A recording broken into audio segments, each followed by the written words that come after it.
عقیدے میں کمزوری آ جائے گی، خرابی آ جائے گی، اعمال کتنے بھی اچھے کر لو۔ اس سے پہلے بھی ایک مثال دی تھی، جیسے مثال کے طور پر آج کل یہ شکیل بن حنیف کو ماننے والے ملعون لوگ ہیں۔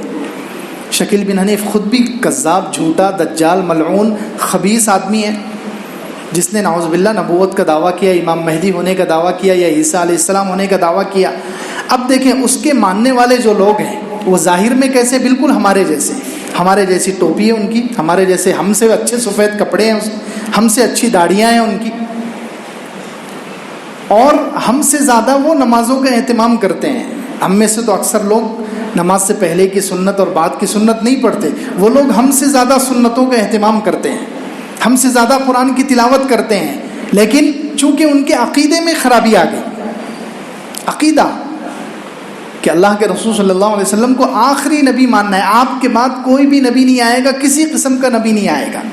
حضرت عیسیٰ علیہ السلام آسمان سے اتریں گے، لیکن ابھی وہ نہیں اترے، انہوں نے جو ہے اس کو عیسیٰ مان لیا، اس کے ماننے والوں نے اس کو، شکیل بن حنیف کو عیسیٰ مان لیا، اس کو امام مہدی مان لیا، تو ان کے عقیدے میں خرابی آ گئی۔ تو اب عقیدے میں خرابی کی وجہ سے وہ چاہے 10 سال 20 سال 50 سال مرنے تک وہ سجدے میں پڑے رہے، یہ سجدہ ان کو کوئی کام نہیں دے گا، اس پر ایک نیکی بھی نہیں ملنے والی ہے، کیونکہ عقیدے میں خرابی آ گئی۔ جس کے عقیدے میں خرابی آ گئی اس کے اعمال کتنے بھی اچھے ہوں،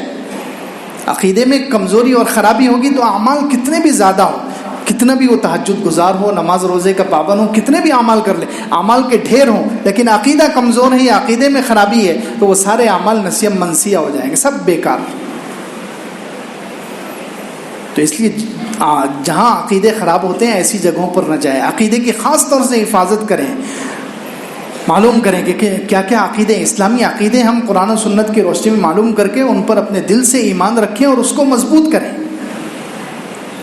تو جو چیزیں ایمان کے چھن جانے کا ذریعہ یا برے خاتمے کا ذریعہ بنتی ہیں، اس میں سب سے پہلی چیز عقیدے کی خرابی،